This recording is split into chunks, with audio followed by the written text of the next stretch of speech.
advertisement. Okay, so we are live now, and let's look.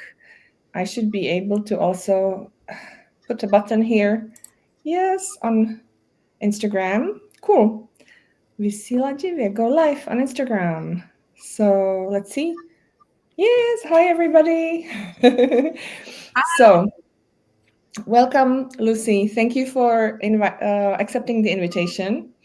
I have You're to welcome. say to everybody who is going to join us today or who is going to watch this from a recording that Lucy is here substituting for Mary Kay McCabe. I will explain in just a moment, but I just want to thank you, Lucy, in advance and ahead of this interview because I want everybody to know I texted you this morning and you said yes, and you really didn't know what you're heading into. No, I So didn't. thank you so much. And I know as a school administrator that time is scarce. And so I'm very, very thankful to you. So whoever is going to join us, so here's how it works, okay? This is called a Facebook and an Instagram Live. It's also being streamed to LinkedIn, and I just see that one person joined, which is nice.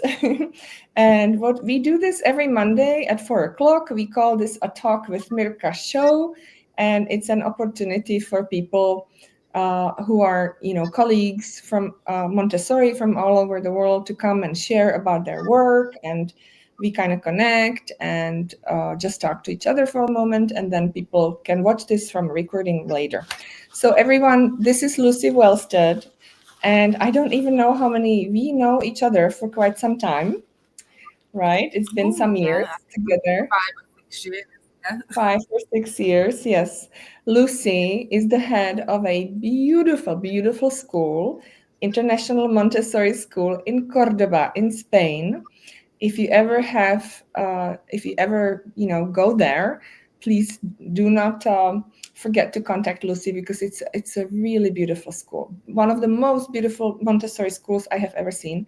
And actually, Lucy has an amazing story, and this is just a side note that I want to interview you, Lucy, about how you funded the building of your new school, because a lot of people are asking me, and you took a very unusual and innovative approach to funding the building of your school. So maybe some other time. But today we are here to talk about building bilingual programs in elementary schools. Yeah, So can I ask you to please explain to people why are you my guest to talk about this topic? Thank you.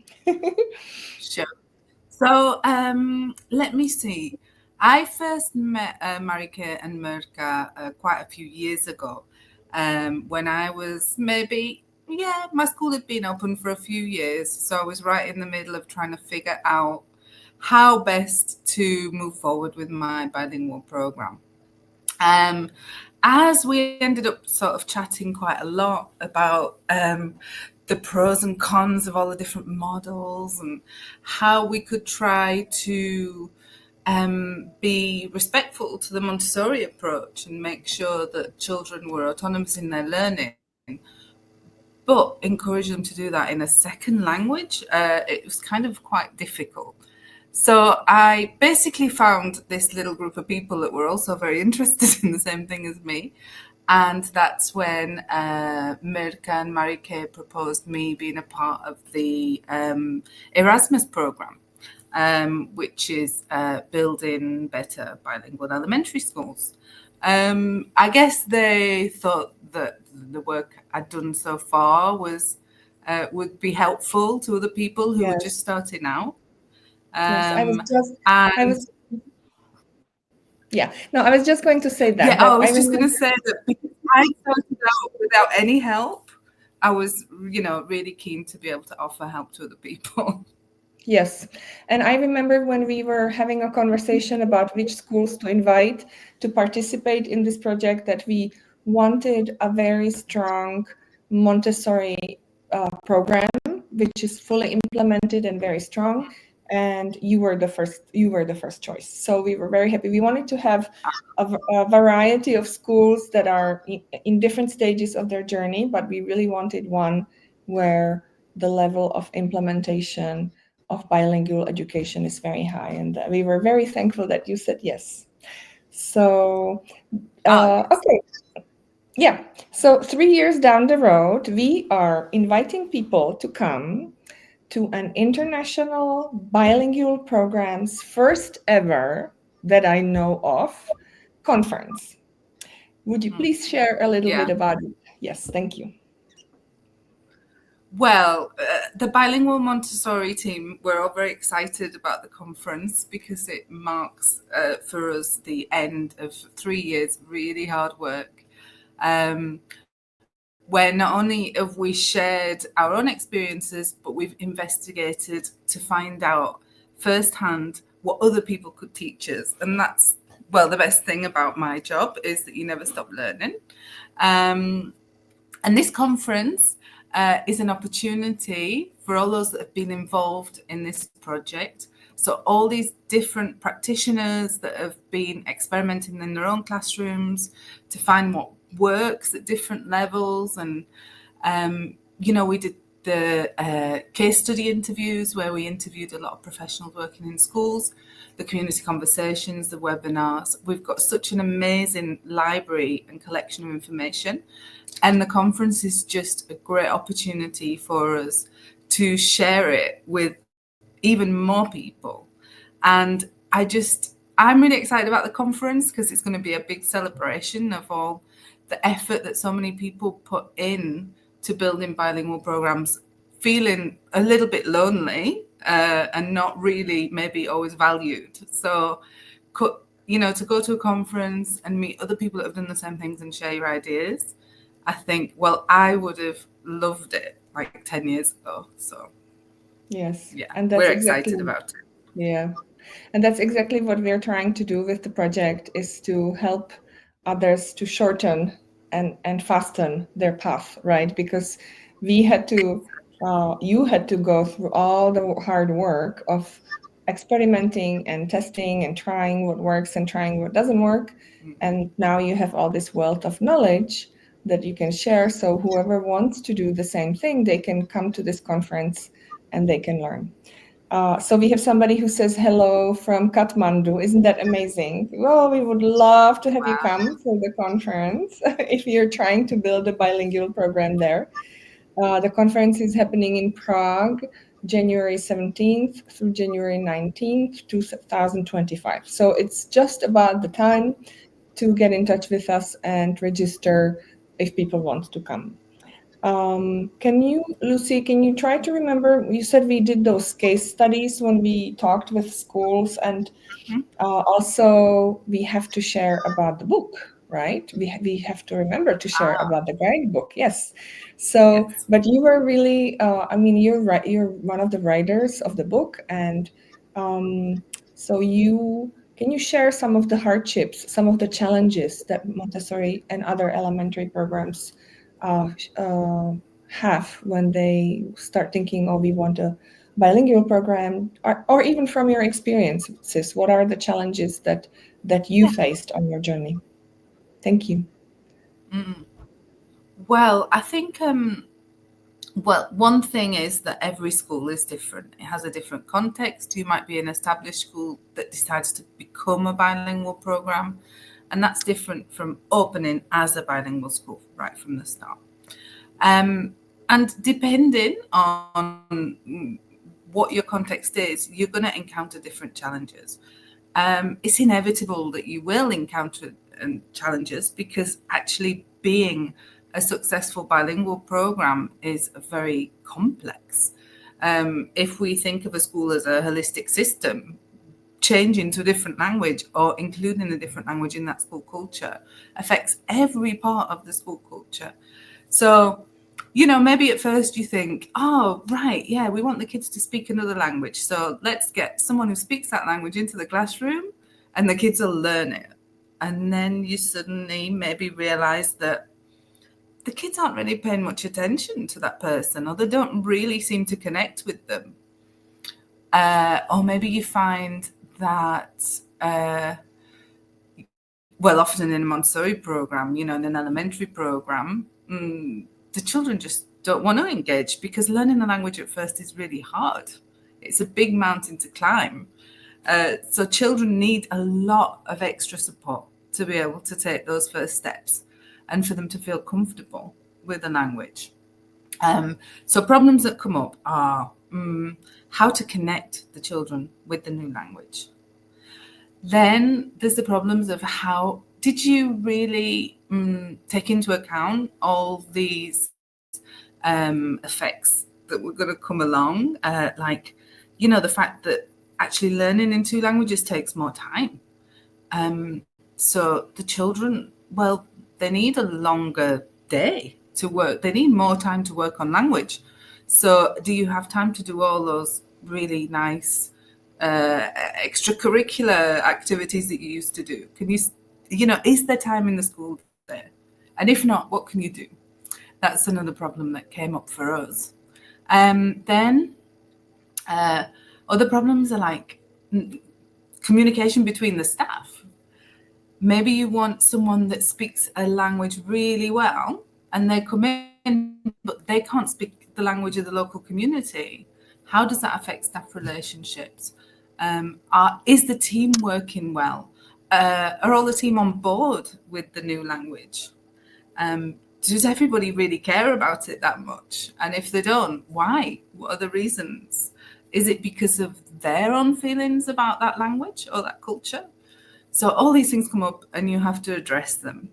I think it's like, you know, when your parents say to you, please learn from my mistakes. And that's what basically we want to try and do with our field guide. We want you to learn from our mistakes and all the things we've learned along the way, just to help these programs become more successful, you know, for the schools, but mostly for the children, of course. Yeah. Except we are. It's a big responsibility. Yeah, it's a big responsibility because you're actually defining the relationship that a child's going to have with that language and culture, possibly for the rest of their lives. So it's not something you can do lightly. Yeah, that's really a big responsibility. No, I was just saying that when I remember when my parents told me, "Oh, look, you've got to learn from my mistakes," and I was a child, I was like, "No, I don't want to learn from you." But we are adults, and the people who are going to come to this conference and who are going to get free access to the field guide which we created, they want to learn. They know they can really, benefit from the work we have done. A lot of people also ask me, and is there a curriculum? Hasn't anybody done this before? How can we do it? So all of these questions are great questions to be asked. We asked them ourselves, and the field guide isn't a manual. It's not going to give you answers and instructions, but it's going to point you in the right direction, right? And to maybe help you to ask yourself the right questions, as opposed to ask yourself the wrong questions. So is the field guide for teachers, or what? Who is it for? Well, the field guides for lots of different people that are involved in creating and delivering a bilingual program. So from administration, school leaders, you know, you really need to know what you're in for, what's coming up, and how to support your staff to deliver the program. The teachers, or in Montessori, we call them Montessori guides, often need a lot of help as well, because they're the ones that carry this this conflict between self-directed work in second language. And then often schools have language specialists who are brought in because of their language skills and often their knowledge of learning the language to support the existing school structure. But sometimes they don't know much about how to apply all their knowledge in a child-centered educational approach. So really, this book is a support for all the people involved in a child's learning in the elementary phase, and also not just in Montessori, in any child-centered educational methodology. You know, there's a lot of tips that you can really use across the board. You know, if you're a diplomatic school or a Waldorf school, anything like that wants to bring in a second language, this would be really useful too. International schools. I was saying my microphone was muted for a second. And yes, your own school is an international school. So it is We're going to be, accredited as an international school. yeah, that's great. And actually, Would you one like- of the interesting things is that, sorry, we're both speaking at the same time.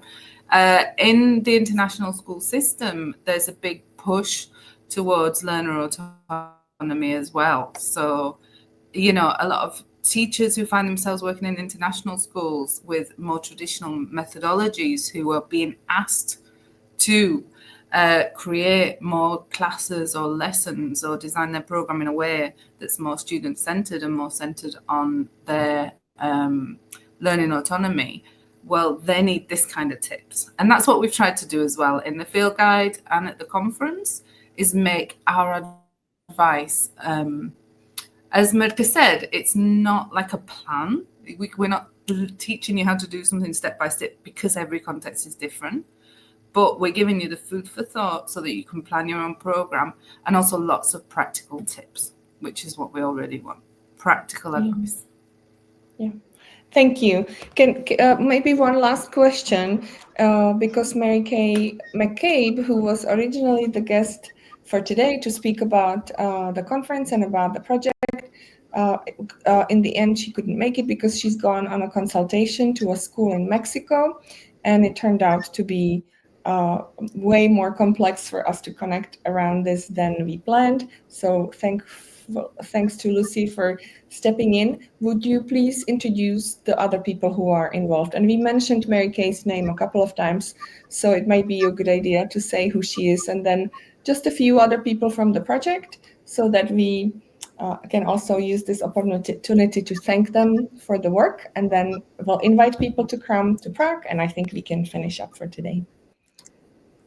Okay, so Mary Kay McCabe was the founder and director of Madrid Montessori School, which is one of the oldest and most respected Montessori schools in Spain. And since then, she works as a consultant and a mentor. Then we have Aoife Ahern, who is a professor in the Linguistics and Education Department in the Universidad Complutense de Madrid. And she is really an expert in how children learn languages. We've also had the help of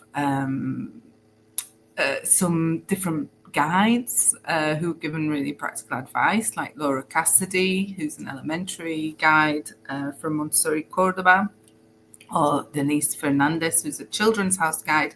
Now, while this project isn't directed at Children's House, which is the infant stage of Montessori, we knew that we couldn't just ignore it and had to include a little bit of information about the pre-elementary stage.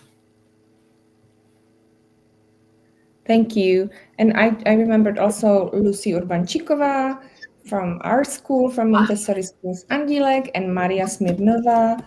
And I'm just putting everybody's names in chat because I'm sure that people who are watching us today know many of these experts. And also that's to say that everybody who was mentioned and more are going to be speakers at the conference. Leading with Dr. Mary Kay McCabe, who's the keynote speaker. And we have a second keynote speaker, Birgitta. You would know her last name, Lucy. Berger, creo. I think. Thank you. Berger. It's also kind of tricky to pronounce. I didn't the pronunciation. Sorry.